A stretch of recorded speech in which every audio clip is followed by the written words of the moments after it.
people claim that Christians are irrational and against science. But those same people then believe in evolution. Isn't that irrational?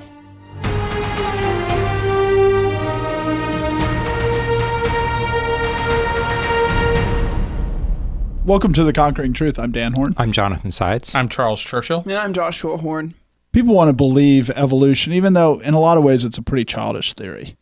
You look at, there's evidence against it. You have to hide things to make it appear to be true. I mean, it's really a theory that requires a lot of work to maintain. And then some Christians have even grabbed onto the idea of intelligent design, which doesn't really solve the root problems with it. In the end, the only thing that actually explains the world the way that it is 6 days of creation.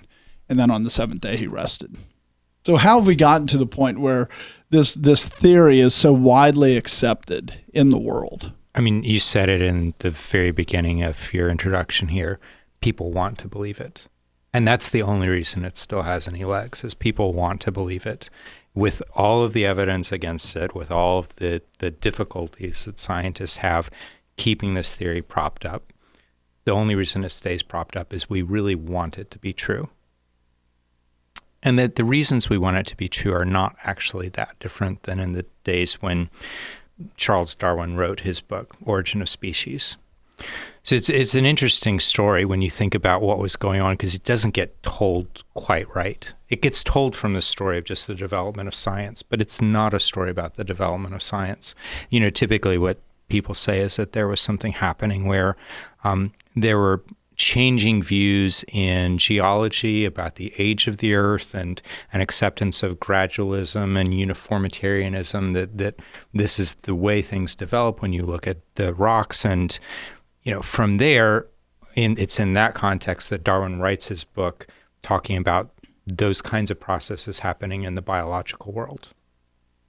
And when he wrote that, he published the book in 1859, and it was a book that was incredibly popular. It created a firestorm. There was a lot of debate going on about that book. But when you tell that story, what nobody tells is that, at least in England, it was not the biggest debate that was going on in that day. The biggest debate that was happening was actually stuff over what we call German higher criticism. There was a lot more intellectual firepower engaged in this idea of German higher criticism, which, you know, just kind of trying to boil it down is this idea that when you look at ancient texts, especially the Bible, you want to try and explain that text based on the historical context in which it was written. And as a commitment of this, you're indifferent as to whether or not the text itself is true or describes true events. You're trying to figure out things, you know, motivations behind the writers and the historical context of things. And what this did, I mean, from, say, you know, 17th century onward, as this idea is developing in Germany, a lot of German theologians, all of a sudden you get questions about, well, was Moses an actual real historical person? Was Abraham a real historical person? Did Moses actually write the Pentateuch? You know, and if you start saying these things aren't true, if you start saying that the things that the Bible says aren't true, then you can start introducing the idea in a very vigorous way that, well, you know, maybe God's not real. If Abraham's not real, ... then maybe God's not real. But the problem that the atheist has is, where did everything come from? A Christian, or, you know, anybody with any kind of a religious commitment doesn't have that problem. But you get all of this framework set up where people are, you know, their rationalism is reigning in a sense. You get all of these people who are looking for something to fill a hole, and along comes Darwin with a book that actually does that. Darwin fills a hole where he's like, this is how you can explain the way that there is life on the world without God as part of that equation. And the world is ready for that at that moment. And they were ready for it because of theological commitments that were made prior to Darwin writing his book. Darwin didn't cause atheism. I mean, he definitely helped spread it by giving this piece of information, but the world is asking for something like this. I think one of the things that people don't realize, too, about situations like that is when you want something, you'll settle for whatever is handy, even if it's not that great. You know what I mean? And there's this part, you know, it's like it doesn't have to be a perfect solution. It doesn't have to completely work. It just needs to feel, like you said, it needs to come into that void, and it needs to solve some of your problems. But you don't have to have it solve all of your problems. If you really need a solution, you can look at this all throughout history that people do this. They grab hold of something, but they'll also talk about it as if it is the answer to everything, because that's the really important part, is you make sure that you sell it like it has no flaws, because you don't want anybody looking too deeply into it. You don't want anybody poking it too hard. You want to make it the new rabid dogma, and don't look underneath the covers too much. And what immediately happened is all of a sudden it became something that wasn't just talking about biology and the development of biological organisms. It immediately became part of an equation for what we would call scientific naturalism or methodological naturalism, saying we can provide explanations for everything just based on the physical. We do not need to appeal to a divine authority. When you hear of the theory of evolution, the way it's taught is it's not even taught as a theory. It's basically taught that it's a law, that this is what happens, this is how it works, as opposed to, the normal process is to, before anybody's going to say it's a law, there has to be tests, there has to be counter tests, there has to be proof, there has to be a process that goes through where you go, this is actually a natural law. But yet with evolution, they've kind of skipped all that because, as you said, the incentive was to not check. But yet, so they treat it as a law of nature, like this is what happened. That's what they teach in school. This is what happened. They mock people if they don't say this is what happens. But the reality is, it's just a theory that hasn't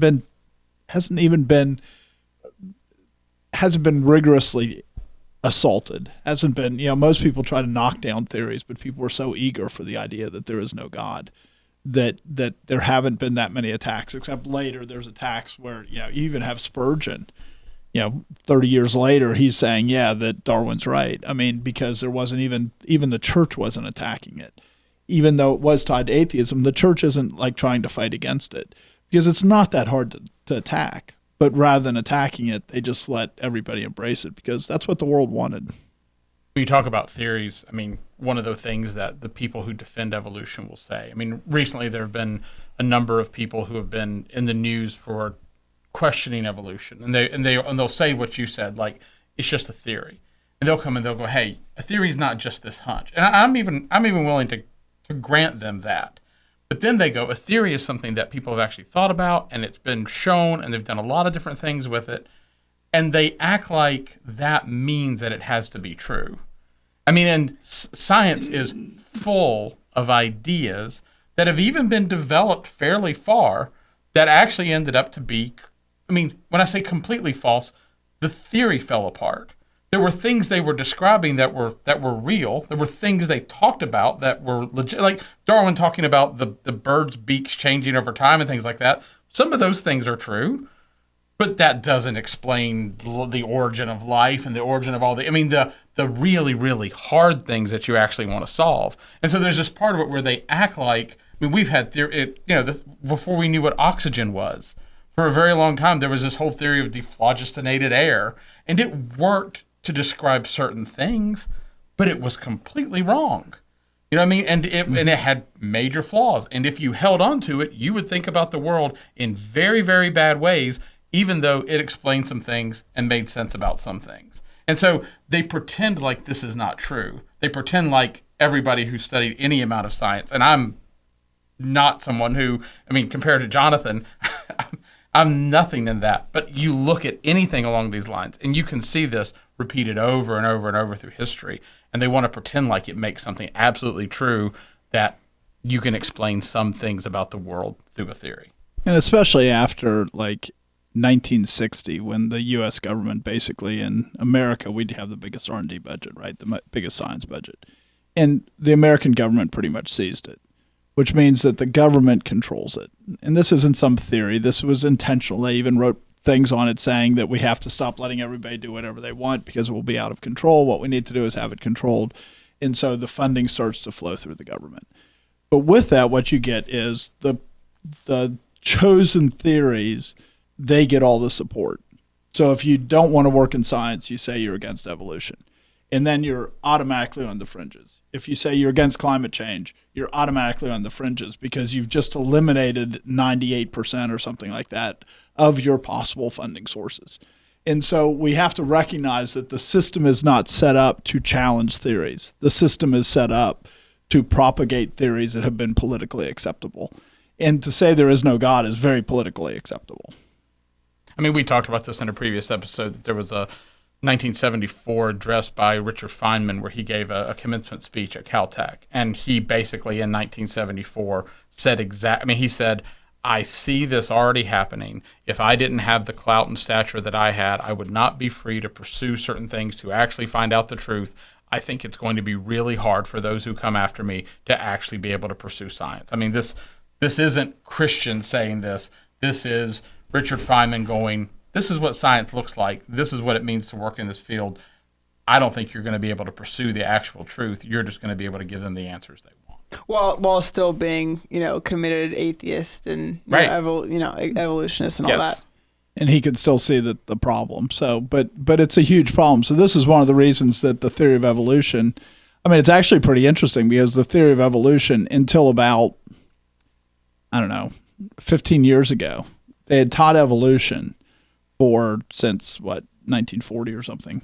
And in all that time, in all the public schools, they only moved the percentage of people that believed the theory of evolution by a few percentage. And then all of a sudden it shifts 15 years ago, and it starts to rapidly go that people believe the theory of evolution. But before that, with all that effort and all that work, people still looked and went, yeah, this is kind of stupid. And that's interesting when you think about it, because let's be serious, over the last 15 years as a nation, we've gone pretty insane. We have all these boys thinking that they're girls and girls thinking that they're boys, and all this just like really basic confusion that all ties to evolution, because it all comes back to you reject God, then you have to reject male and female. I mean, because that's where it starts with God saying that he made them male and female. And so all these things kind of bubble through that. But it's interesting that for a long time, people could just recognize this theory really isn't very smart. I mean, one thing that I remember when I was in school, many decades ago, is that one of the big things is it hadn't been that long since they had first made amino acids. And they said, oh, yeah, soon we'll be able to reproduce life in a laboratory. But we have to, those things that they were doing then, they've made almost no advancement since then. Because the reality, they had a real problem after they made amino acids, which is that amino acids will only connect together, I think, if it's an aerobic environment, meaning that it has oxygen available. But as soon as they get into an aerobic environment, they automatically decay. So they could never get beyond that. And so they do all this, they announce it, they go, oh yeah, we've proven it, we've proven that we can make life.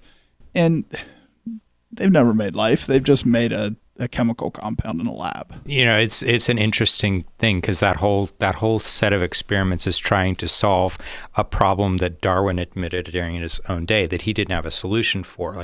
Where did life begin? How do you get that? He could talk about change of organisms, but he couldn't tell you how you got life from non-life. And he has this image of maybe somewhere in a warm little pond.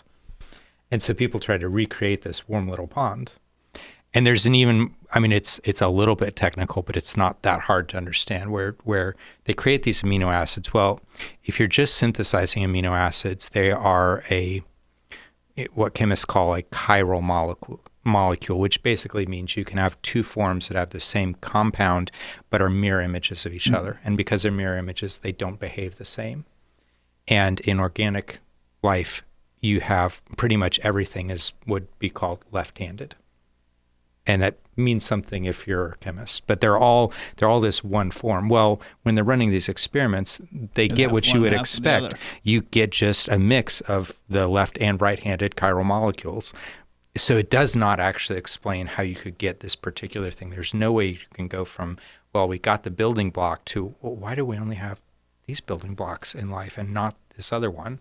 One of the other issues that kind of goes on when you talk about these things is that most people, even when you deal with scientists, have no understanding of how absolutely complex the difference is between just having amino acids and then actually having something that would be considered the first building block of what we would call life, like something that's actually like the simplest. Something beyond an organic compound. Right. And so there's this part of it where, the level of it is, we understand other things. Like when people use like Legos and they talk about if you shake up a Lego box, it would never cause all the Legos to assemble into any particular Lego model that you could come up with. Even if you shook it for an infinite amount of time, it wouldn't do this. And people go, well, of course that. But then they think that somehow this other thing is less complex, or that somehow it lends itself by nature to just falling together. That all you have to do is kind of just put them in the area and they'll slip into one another. And I mean, I'll try to put a couple. Isn't that really the theory of intelligent design? I think. I mean, sort of. I mean, I know less about intelligent design than the other. But I mean, what I was wanting to say is I'll put a couple links we'll try to put a couple links into here, not for the purpose of going, hey, if you see this will obviously show you everything. But there are a couple of TED Talks where some people have actually done imaging of how complicated cells actually are, like down to the level of mechanical operations that are happening. And there's a chemist who talks about how just massively complicated this is. And it's really useful when you hear it because it's so much more complicated than when you hear the description. The description is just lightning hit this thing and these little things formed and then they slipped in together and then they begin to change and everything goes, it just happens. It just happens and you'll expect it to happen and it's easy. It's nothing like Lego blocks. Yeah, it's a billion, trillion times more complicated than anything you would ever do with Lego blocks. And yet people want to pretend like, because we don't understand it, that it's easy. Right, and that's even saying a cell. When you have a problem of how do you get from nothing to having a world with order, like molecules and atoms, right? And where I mean, even that is right. Probably even far more complex, right? To say how does the world actually have laws that it operates under. Right, and we're just going to spot you that. You have to just assume that already. But it's gotten worse, right? Because now they go, well, let's send probes out into outer space. Let's go to all these planets to see if we find water. Because if we find water, that means there was life. Right. I mean, they've taken the problem that they can't solve, and then they said, let's make it a million times simpler, and say that proves the existence of life. It right. Really is a laughable theory when you sit back and think about it. It's really not a credible theory at all. And because it was incredible at first, they spent a lot of effort trying to make it appear credible. So they would lie about things that they knew about, right? They would lie that a baby, when it was going through development stages, it would first become like a fish, and then it'd become like a mammal, and then finally become like a baby, right? And they would do this picture, and they would draw it in textbooks. Well, guess what? There have been plenty of miscarriages. They knew it was all a lie. So evolution has been sold to people knowing it's a lie. That's really important to recognize. That the people who were doing these things and doing these drawings, they knew it was false. It's not like they went, oh, we had no idea until we could do sonograms. Not true. There were miscarriages. They knew. And yet they write these things, they draw these pictures in these books, they put them in textbooks for 100 years, knowing they're lies. So it's real important that we recognize that evolution is a con game that is actively being sold. Right. And some of those lies they backed off of because they were revealed and people actually stood up to them okay, right, that was a lie. But now we've got so much other things that have been built off of this, we can, since we knew that was a lie, but all these things we built off, we can still trust the things we built on those fundamental lies. No, they were fundamental lies. Even this idea of Darwin walking in, being on the Beagle or whatever, and stopping at the islands and saying and going, there's a quote from Erasmus Darwin. Erasmus Darwin is his grandfather, and he wrote a book called Zoononia. That was a pretty good seller in 1795, I believe. So this is roughly 65 years before Darwin publishes. Would it be too bold to imagine that in the great length of time since the earth began to exist, perhaps millions of ages before the commencement of the history of mankind, would it be too bold to imagine that all warm-blooded animals have arisen from one living filament, which the great first cause endued with animality, which the power of acquiring new parts attended with new propensities, directed by irritation, sensations, volitions, and associations, and thus possessing the faculty of continuing to improve by its own inherent activity, and of delivering down those improvements by generation to its posterity, world without end. Basically, that's the theory of evolution. It's just in 1795, like you were saying, Jonathan, the world wasn't ready for it. They wouldn't believe it. But by 65 years later, his grandson publishes the same thing, and everybody goes, oh, wow, this is an earth-breaking theory.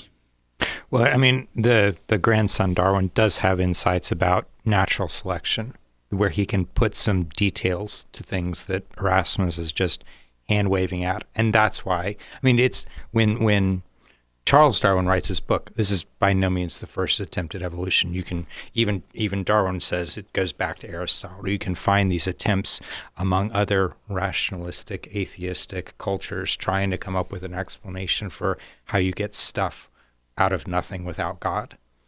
And there are many others that are happening in the 17th, 18th, and 19th centuries before Darwin publishes his book, including his grandfather, including Lamarck. His book has got some more poetry to it. It's got a better internal consistency. It's a better fairy tale. And that's why people latched onto it. But part of it is that the story that I heard growing up was that Darwin just saw this and it all came to him. That it was that he rejects Christianity and accepts this all at once, right? I mean, this is what they were teaching in schools, and it's all a lie. It's all just a complete lie. He's working on a theory that his grandfather had originally proposed, and other people. But it's not like this just came and he happened to be on the Beagle and he went there trying to do naturalist studies, and then he just hit this truth was just in front of him and there was nothing he could do. He just had to realize that God didn't exist. I mean, that's how it was portrayed when I was taught evolution. And it's just all lies. It's just not true. Darwin does what great salesmen try to do. There are people who, there's a problem. You don't know how to solve the hard problem. But there's an easier part of the problem that is similar to the hard problem, and you can solve that. And if you show them how you can solve that, they'll believe that you can solve the hard problem. And the hard problem might be a billion times harder, but it's similar. And so, of course... And if you don't understand, you don't realize the magnitude of difficulty difference. And it's really hard to emphasize how big that level of not understanding is. But that's exactly... And so that's what, like you said, his grandfather just says, he throws out this thing. Maybe it just went from nothing. If you have enough time, that's what will happen. Right. But he basically is making an intelligent design argument. Right. But when nothing else in the world works that way without some form of outside effort, without something putting, that doesn't work that way. And he just says it, and everybody rightfully ridicules his grandfather. But like I said, he chose wisely when it came to giving his examples. He gave examples that worked, even though it doesn't explain the other problem at all. Not even a little bit. It doesn't even begin to. But you want to believe, so you buy. There's a book that Ian Taylor wrote called In the Minds of Men, where he goes discipline by discipline and goes, here's where they're stuck. And he goes through like 20 or 30 disciplines, I forget, like microbiology and the physics of an old earth and so on and so forth. And he goes through all these different things and and every one of these scientists will go, yeah, we're stuck, but everybody else is successful, so we're going to get by this. And they don't realize that they're just looking at the other scientists and they just have this view that everybody solved evolution when it really hasn't been solved in any discipline.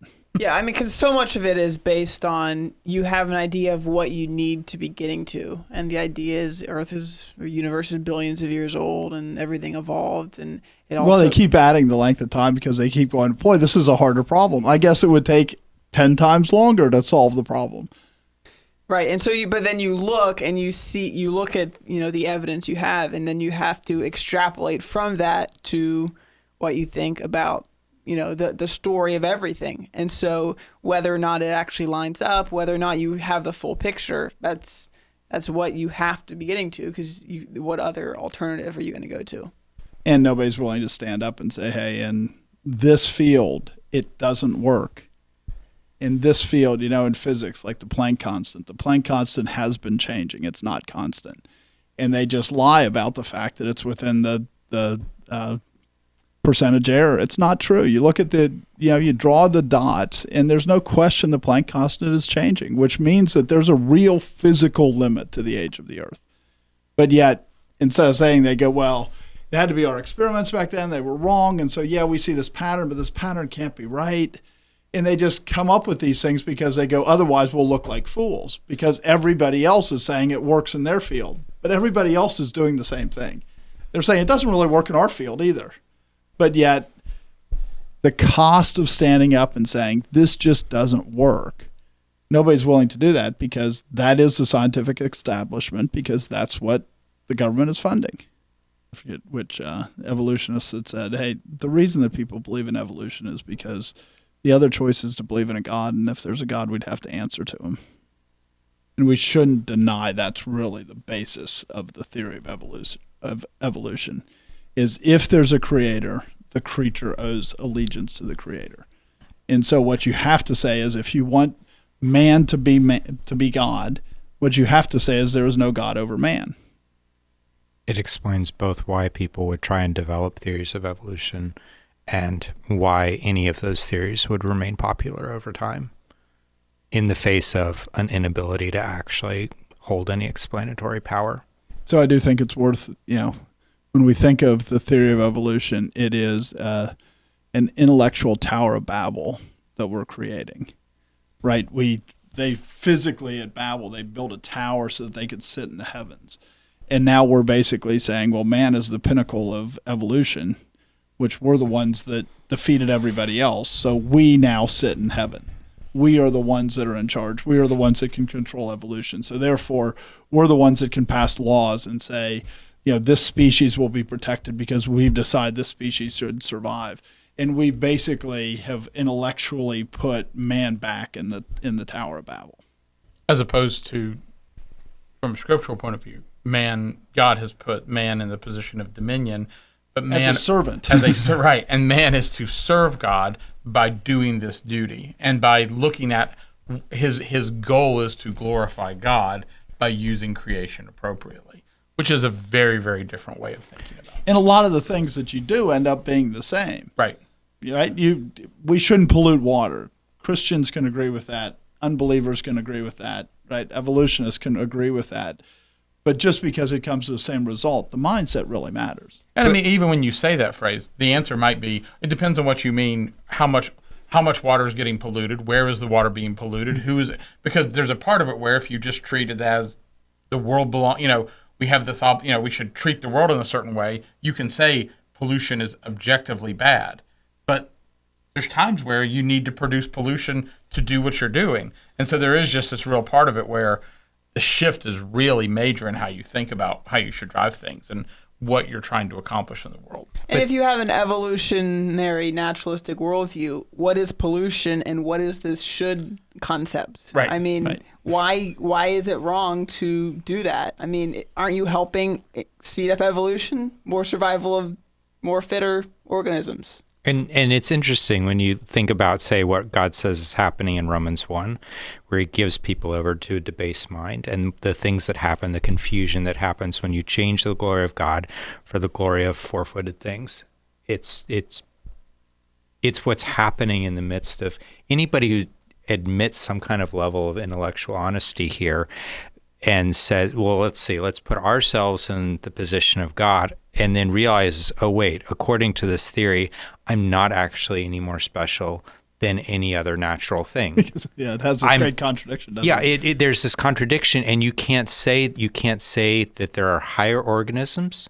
Higher organisms is a moral thing. It's a moral judgment about things, and that only matters if there's something outside looking in, imposing that certain things are higher than others.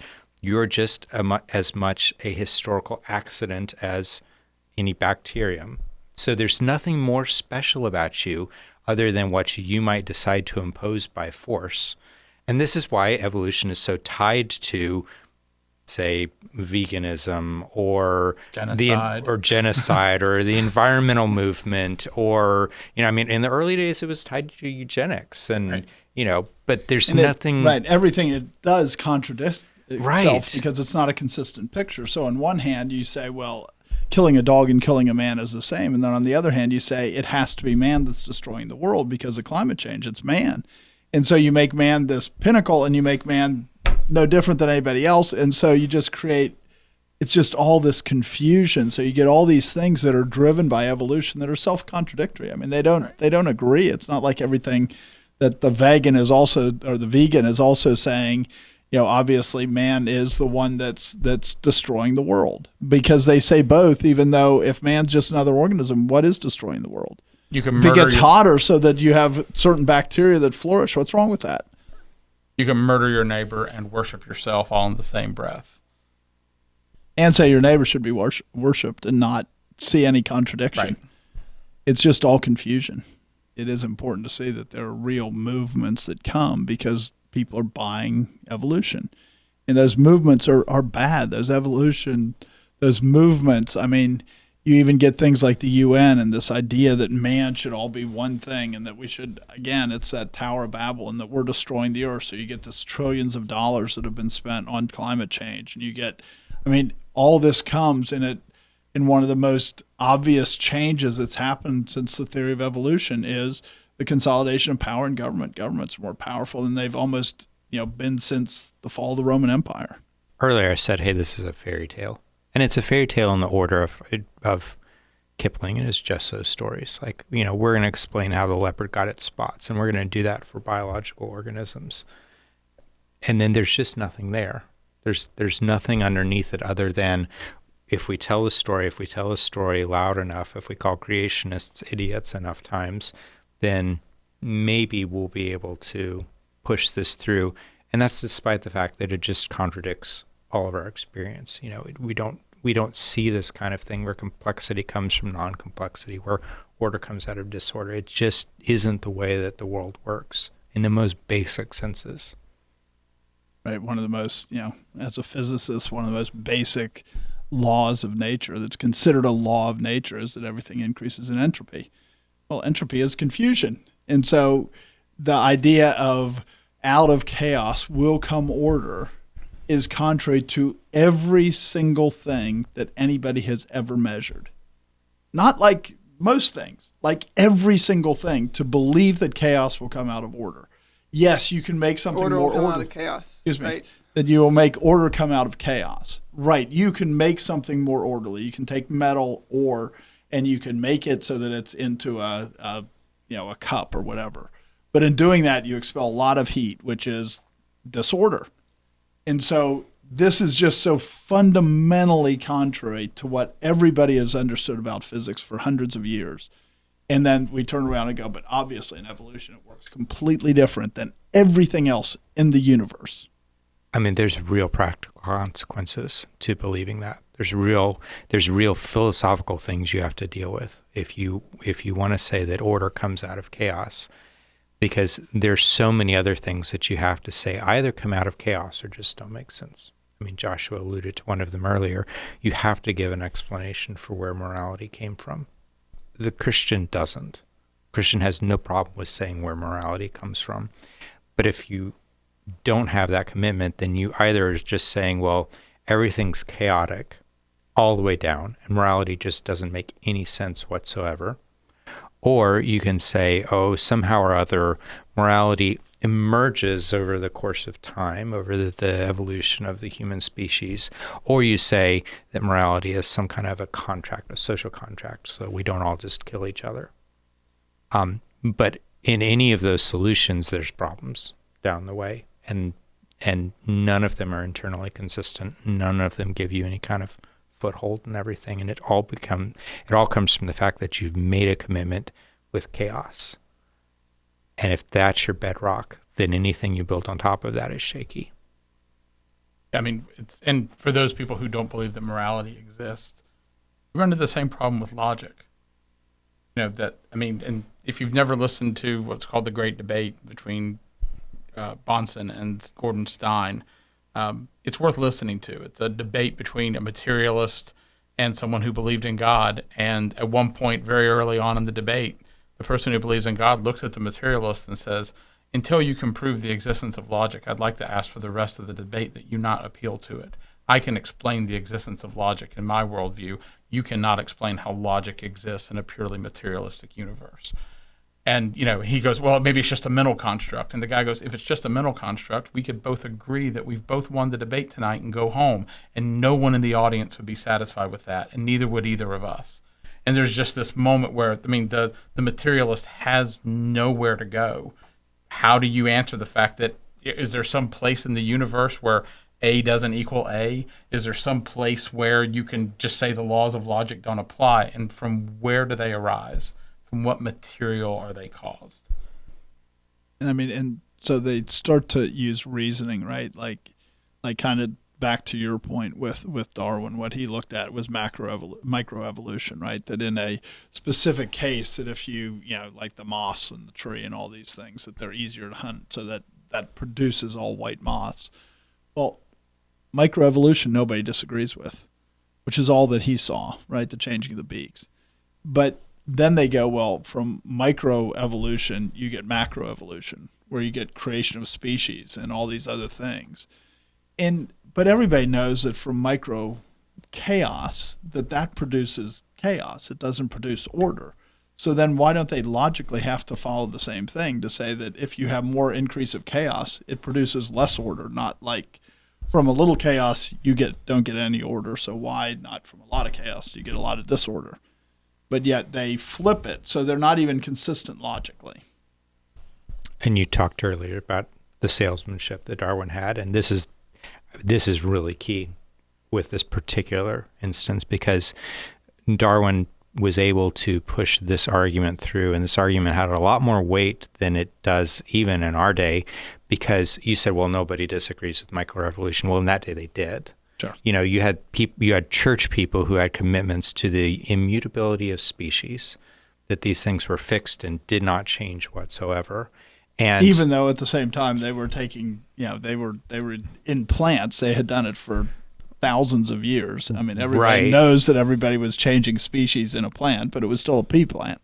But you have people that we would say, hey, these are Christians who are holding to something that is bad doctrine. There's nothing in the Bible that requires you to hold a commitment to the absolute immutability of biological species.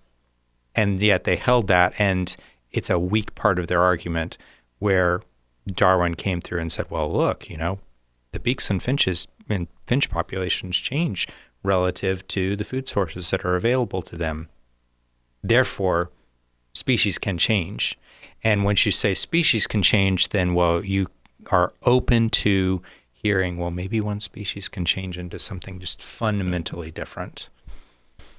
And the big difference there, right, the fundamental difference between those two is that the species changing that he was looking at, it was a loss of information, right? That you have a variety of beaks, and you get, because of the food supply, you get a specialized beak, or you get promotion of that kind of beak, and it changes. But you then look, and all of a sudden to say, well, it's going to change from one species to another, that's additional information, and that's just not, there's no evidence that happens. It just doesn't. And there's good reason to believe it doesn't, right? It says in Isaiah 51:6, lift up your eyes to the heavens and look at the earth beneath, for the heavens will vanish away like smoke, the earth will grow old like a garment, and those who dwell in it will die in like manner. But my salvation will be forever, and my righteousness will not be abolished. You can look at the heavens and you can see it, that things are decaying. God's saying you look everywhere and you see things decaying. But yet evolution says things aren't decaying, that they're producing. And that's just not the reality of what the creation's like. And the loss of information is a really big key, because there are so many things in creation that require specific types of information to exist.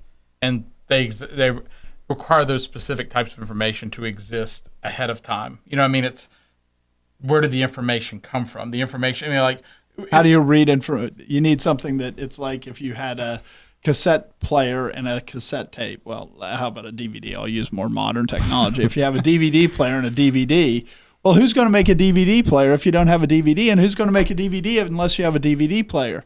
The two have to arise at the same time, or they make no sense. And we know this. We know this practically. We know this even from a business standpoint about how much work you have to do to get the players out there and to get the product that uses those players at the same time. But then we turn around and say, but in creatures that they're going to be more likely to die because they're weaker, because they're effectively carrying around this cassette or this DVD player that's unusable. But yet somehow that makes them more sustainable. They're going to be more fit. They're going to survive because later a DVD will come along. Right. It's just completely irrational. The two have to arise at the same time, or it makes no sense. Right. But Darwinism requires for them to arise at two different times. Right. And it would be right. It's like your phone and the operating system and the applications that run on it, as if the hardware could evolve by itself and the operating system has to somehow come into being, and all these things have to come together, even though the hardware is designed to work with, and this is things that, again, people hear you talk about it and they don't know enough. Anybody who does computer science would go, that's ridiculous. I understand the level of detail there. They would reject it right out. That's patently absurd. And the things we're talking about dwarf that in magnitude. But because we don't understand it, because we're so far removed from it, because we want to tell because there's been a story told. And for a long time, people have been taught to think very shallowly. Right. Let's be serious. People are not taught to think logically. They're not taught to think deeply. They're taught since, probably really about 1880 and 1890, where you have the Industrial Revolution. Everybody's just supposed to be a cog in the factory. You don't want people to think. You don't want people to understand. And that's part of how this doctrine and this belief gets so widespread, is because people don't think. So one thing that happens is, right, when people looked at instead of those who say God has spoken and God has told us the truth, there's people who go, yeah, I'm a Christian, but yet evolution has so much evidence for it. It makes so much sense that let's come up with this hybrid, or let's embrace hybrids that other people came up with, where it's, there's a designer that's driving the whole thing, but it's through evolutionary means that he drives the whole thing. Well, the problem with that is that it makes death either it's not evil, but we all know death is evil. I mean, in the sense that we know death is evil, and even people who reject it, they don't go, oh, it's good to die. They recognize that it's bad that things die. They die, they smell, they rot, you lose your life, you lose your loved ones. I mean, they associate bad things with death, and people understand that there's bad things associated with death. Well, if you use intelligent design or anything that's not six-day creation, what you end up with is there has to be death before Adam, or there's no purpose for the old earth, right? The whole purpose for the old earth is so that people could evolve, which means things had to die. If everything lived until Adam came around, the whole earth has a whole bunch of stuff on it that competes with each other, and things are starving. And I mean, it just doesn't work with the theory of evolution. There has to be death before Adam, which means that if you take intelligent design, then what you're saying is God, the designer, whoever that is, and some people say that's the Christian God, that designer had to design the world to be filled with death, which means God's responsible for death. And God's just cruel that he kills things, because it's not a cause of sin, because there is no sin. Adam hasn't evolved yet. So it can't be Adam's sin. It can't be a willful act by somebody to bring sin into the world. It has to be a willful act by God, by the intelligent designer. But that's contrary to how everything in the world works as well, right? I mean, look at the world. People come over to the new world, right? And there's all this game here. There's all this food here. The world is a very productive place. It says in Matthew 5:43 through 45, you have heard that it was said, you shall love your neighbor and hate your enemy. But I say to you, love your enemies, bless those who curse you, do good to those who hate you, and pray for those who spitefully use you and persecute you, that you may be the sons of your Father in heaven. For he makes his sun rise on the evil and on the good, and sends rain on the just and on the unjust. God shows mercy to everybody, right? Jesus Christ is looking, and he's saying, look, you can look at the world and you know that God is kind to everyone. So how do you justify the fact that the world is kind to everyone and it's filled with evil at the same time? It doesn't match. If you think about it, it's illogical. And yet the intelligent designer is both good and evil at the same time. And so intelligent design just begs the question. It doesn't solve the problem. Because the real problem is, whose fault is it that there is death? Is it man's or is it God's? So I'm listening to this, and everything you're describing is what I would have categorized more as theistic evolution rather than intelligent design.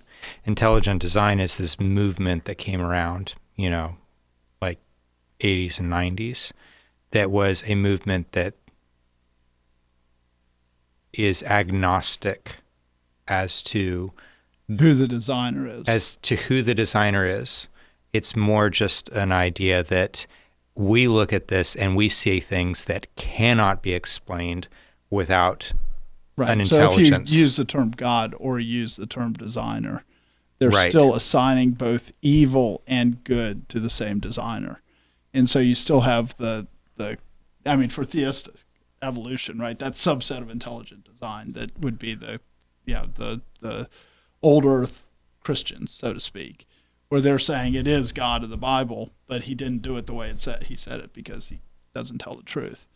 Oh, wait, God can't lie. That's kind of a problem. But the days of Genesis are ages, each one of them represents. Which means that words don't really mean anything, and you get all kinds of besides problems. the fact that the biology doesn't work out because you get plants before you have pollinators by a long shot, and and you have all these other thousands problems, of years without a sun, millions of But either way, so whether you call that the God of the Bible or you call that intelligent designer, effectively he's the creator. Sure. And so you run into the same problem that you have a creator that's both cruel and good. If you're trying to harmonize things with a Christian view of the world. Well, I'm saying if you look at the world and see that rain falls on the just and the unjust, that God is merciful even to people that are in rebellion, that you're still stuck with that problem. Even ignoring the Christian worldview, the world itself testifies that you have that problem.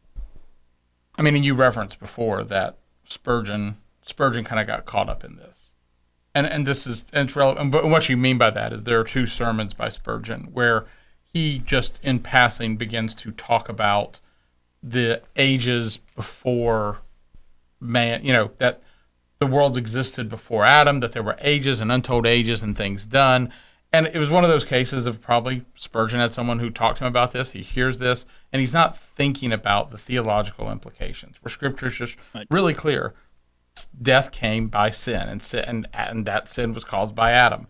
And so the people who want to hold a different view of that, they just have a real fundamental problem with it. And I think in both cases, it did not end up in.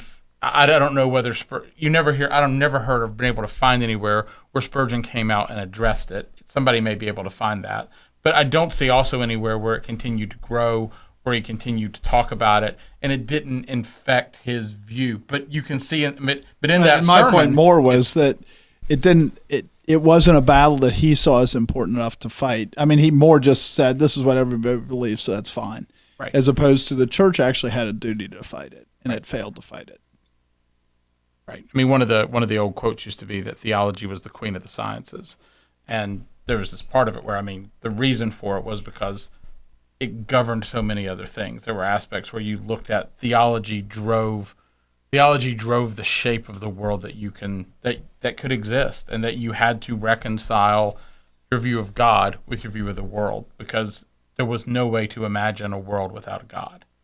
And the reality is as we've talked about multiple times here, is as soon as you do that, that's why the only one that's not a childish view was the term that I used at the beginning, is because anytime you go very deep, you run into all these contradictions, all these problems. It's not like there's a lot of lies that you can come up with that end up being consistent that explain the world. All the lies are proven to be lies by the world. You can just look around and say, okay, that can't be right. And that's why it's a childish one, because if people think deeply, you fall into problems pretty quickly. It's not like you go, oh yeah, there's no problems here, you have to be really deep. It's actually pretty shallow things that you just go, everything has to reverse itself. Yes, everything used to be so small that the density and the gravitational pull there would be just so enormous, but then somehow it explodes everywhere. Right? I mean, it's just like everything has to reverse itself. Everything we know about nature has to reverse itself. Instead of believing in an infinite God, you have to believe in infinite density. Right. And that infinite density would behave in a way that makes no sense with all the other rules we have of anything else. Right. You have to believe that gravity doesn't always exists, that it's a random thing to believe in evolution, right? I mean, this is the kind of things that you get to, and they just make no sense. Nothing in our experience come close to explaining it. And they run into all these things, and in the end, their answer is always, I'll be like a child and I'll close my eyes and I'll stick my fingers in my ear and I'll pretend like I'm so wise and I'm so smart, when you're really like a little child that's closing his eyes and sticking his fingers in his ears going, I don't hear you, I don't hear you, I don't hear you. I mean, one of the other issues is that even within evolution and accepted forms of evolution, it's presented as kind of this unified front, whereas in reality within it, there's even a lot of different variations. I mean, I think it's, Crick and Watson who got the Nobel Prize for DNA. I can't remember if it was both of them or one of them, but basically, I think it was Crick. I just think it was him. But was vehement that there is absolutely no. He believed in evolution. He just said there's no way on Earth that DNA could have evolved on Earth or through any means that we know of or understand. So it must have come. There must have been an alien that evolved somewhere, some other alien source that evolved, and then that somehow must have come to Earth, whether it was purposefully, whether it was through other means. It got introduced into Earth. I think he thinks that it pretty much had to be purposefully. It's And just maybe, not possible okay. for it to be random, because That's probably it had to be seeded. I just knew he knew there was no way Earth worked at all. His theory was we were planted, that DNA had to be planted, that we're like a seed that is producing this fruit, but the DNA had to be planted. Right, which is just a variation of sort of intelligent design, just with you're replacing it with the God that did it. Well, is that's some really alien. a theistic Right. view of evolution, right? Because it is saying that there's a God, it's just calling the gods aliens. Right. That's what I mean. So, I mean, even within this. And it's just begging the question, because how did the aliens get DNA? And nobody From a place attacks. less hostile to life than Earth. And nobody attacks him because fundamentally he's not a threat. I mean, he probably got some. I mean, I'm sure there are people who disagreed with him and all this stuff, but no one's going to look at him and try to completely discredit him because he's not really a threat to. No, to discredit him was a threat. Right. That's the issue, right? Because here's a Nobel Prize winner who discovered things that were very useful to discover and have proven that his discoveries have real useful, practical implementation things, right? I mean, a lot of the things that we're doing now, they're very connected to that. It was very useful. And so if you come along and you say, no, you're wrong, it's actually simple enough, you look like an idiot. Right. And so he was dangerous to attack. I would say he was safe from attack for the same reason that during the age of the Roman Empire, you could worship any god you wanted, as long as you didn't challenge Caesar. Right. As long as that's what I mean. He wasn't a threat to their theories. There are certain things. It's like, as long as you're not asking me to worship the Christian God that created the world and therefore might have some demands on me as far as what I do, how I behave, my conduct in the world. As long as you're not asking that of me, we can tolerate the aliens. And there's another element that you don't want to look too deeply into the theory. And if you start the argument, people might start looking more at the theory. Right. It's a lot better just to keep it because hidden. there's a lot of things that don't work. Right. This isn't the only one. But as soon as you start arguing, no, it will work, and he argues that no, it won't work, and he knows more than you do, it's a dangerous argument to have when you're trying not to expose things. I mean, this is like where they say that, there's the whole multiverse thing, where every time there's like a quantum option, that's splitting the whole universe. So the universe is just constantly splitting into uncalculable numbers of universe. I mean, it's like just a Googleplex every second type thing. like it's complete unbelievable. nonsense. But that's a legitimate theory. As long as you're By as long as you're a fool. comfortable with the word academic legitimate standards, doing gymnastics. And as long as you accept that you can't prove anything, there's no evidence of it, it's just all in your imagination. Right. Scott Adams talks a lot about the whole universe as a simulation. I think he and Elon Musk have both been talking about it. That's just punting in a different direction, right? Right. It's just all running on a computer somewhere. It's the Matrix. I mean, that movie. It's just foolishness. You want to reject what you see and try to make something superior to it that you can't see, because the one that's actually superior to it that you can't see is what you don't want to see. If that makes sense. Because he might demand your worship. Right. And that's even worse, he might demand your obedience. Well, but I mean, you read Romans 1, that's what you ultimately are holding back. That's the thing that you don't want to give, that he's asking. And that's why aliens. I mean, and we talk about this and we talk about these theories, but these theories have real impacts that are really impacting the world because people embrace it. Right? You look at the rise of homosexuality. Homosexuality is like as contrary to survival of the fittest as you could possibly be. Right? To say that you should only have, that there's a gene that says that you're attracted to somebody of the same sex so that you won't have offspring. Well, guess what?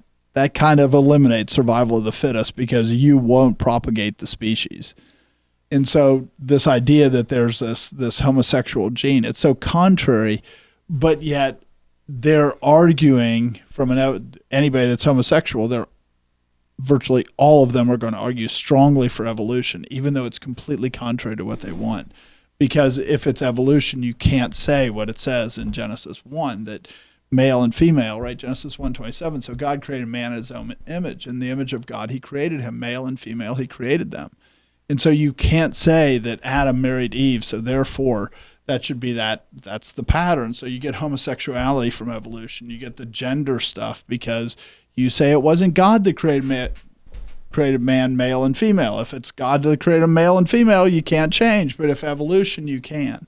You get, Marx based his view based on Darwin to say, let's take that Darwinian theory and let's move it into the economics and let's apply it in economics. And how many hundreds of millions of people have died since Marx based on Marxism because, and it's based on evolution. And so you're looking at this and it's created murder, it's created death, it's created destruction, and we're killing our next generation. In a lot of ways, it's because of what we're doing and because of the view of the world that we have now. Mankind's killing itself, right? I mean, we're down to 1.64 in the United States, I think, in terms of replacement rate, and it takes 2.15 or something for the nation not to lose population. And all these things come back from this idea of that it's evolution, man's in charge, so therefore man's destroying the world, so you have to reduce population. All these things, they all flow from thoughts that started with Darwin. Even the amount of money that's being spent right now on artificial intelligence and chasing it as a viable solution for solving everything, as opposed to, because there's a part of it where, the exact same thought process is being used, that if you just bang things around, if you just cause randomness, if you just do this, that'll end up causing an increase in information and increase in, again, there's just... And the only reason that there are fears about this is because we have an evolutionary worldview. And here's how it works. So you have an evolutionary worldview, but you've got consciousness. You just don't really have a great explanation for consciousness. It's something that arises out of material processes. And if you think that can happen in biological systems, then you can be afraid that it could happen out of, human designed computer systems where all of a sudden consciousness will be achieved by machines. And that story, that fairy tale, only works because you bought it about yourself. And because you think it's true of you, you fear the machines. And then you pretend like machines are talking to you when really what they're doing is grabbing a bunch of data and just processing the data to say it's not the machine talking, it's just men talking through a machine. Right. And yet people look at it and say, oh, but I can say, hey, Siri. And, Siri, what is it? Yeah, not Siri. Siri. Yeah. Hey, Siri, and have it answer you, and you think that, oh, this machine's talking. No, all it's doing is playing back somebody else's words. It still needed a human. You were talking about the levels of destruction that this worldview has, and the reason being is because ultimately it's very hard to find meaning. And by very hard to find meaning, if you dig deep enough, you find that there's nothing there. You find if you've got just natural selection. If you reject God, right? If you reject God, and if you say that I'm here because of natural selection, if I'm here because of the struggle among the populations of the world, if I'm just here because survival of the fittest, then there isn't any deeper meaning to anything, and all you're left with is nihilism. And that's how you get to the point where the world's killing itself.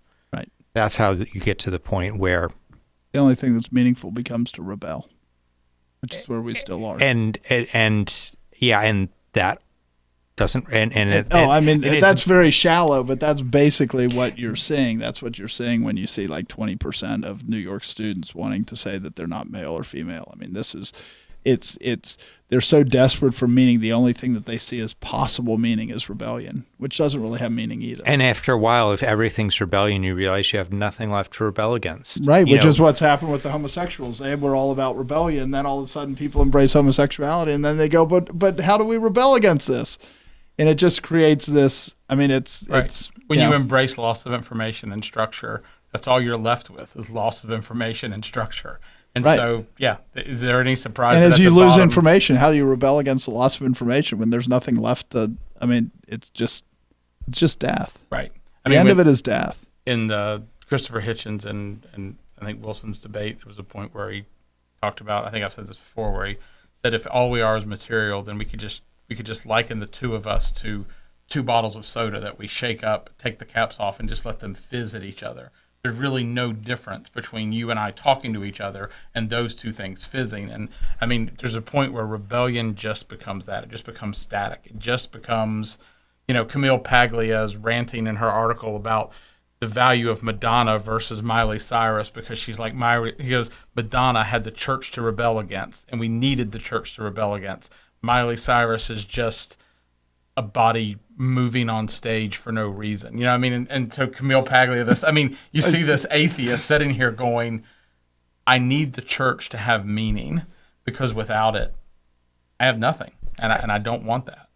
There was, so a couple weeks ago, well, we're recording this in May 2024. A couple weeks ago, Daniel Dennett died, and I was reading an obituary about him. And he's one of these intellectuals, philosopher, psychology, cognitive scientist.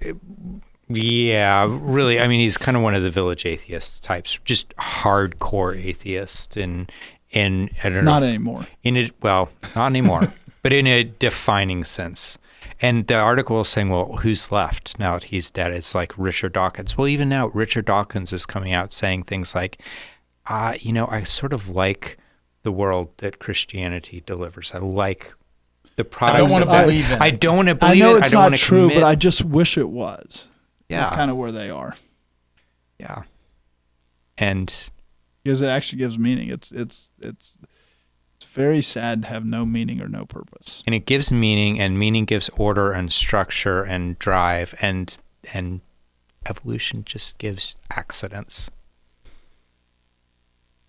Right, and so the issue is that people know that there's meaning. And so then they have a system that they have devoted themselves to that's saying there is no meaning, but they know it's not true. Yeah, so then how do they resolve that? It's Ecclesiastes. God put eternity in their hearts. He put eternity in their hearts, and then he put them in the world that testifies of him. And all you're left with is you're either going to submit to that or you're going to rebel. And the rebellion runs out of steam at some point. We were talking about artificial intelligence earlier, and the guys Sam Altman and his group, they admitted you can't have artificial intelligence without having this body of work to latch onto and to glom on. If you don't have an existing body of work, it doesn't work. That's because the right term is not artificial intelligence. It's data mining. Right. That's all it is data mining. And in the same exact way, atheism doesn't work without God. Right. Atheism absolutely needs God. Well, because there's no creation without God, so it right. absolutely needs God. And even once you exist, there's nothing without God. You end up becoming it becomes garbage in, garbage out. The atheist needs God in their worldview. They need God to exist, but they come to nothing. And I think it's a really interesting parallel. There is a wide way that leads to destruction, and we should recognize that a lot of things that happen in the world are to allow people to be more comfortable to walk down that wide path. And that's really what evolution is. It gives them a better excuse so that they can, or what appears to be a better excuse, so that they can go in a path where they don't have to submit to God, because they say just God's not real. But what you end up with is that means nothing matters. And so it's this path that's a dead end. We should recognize the world's always looking for a path so that it can pretend like God doesn't exist, so that it doesn't have to answer to God. And the role of the church and the duty of Christians is to make sure people do understand there is a God and everyone will answer to him. Thanks for joining us. This has been The Conquering Truth, a project of Reformation Baptist Church. If you found this helpful, you can visit us online at theconqueringtruth.com and subscribe here or in your favorite podcast app. Thanks for watching.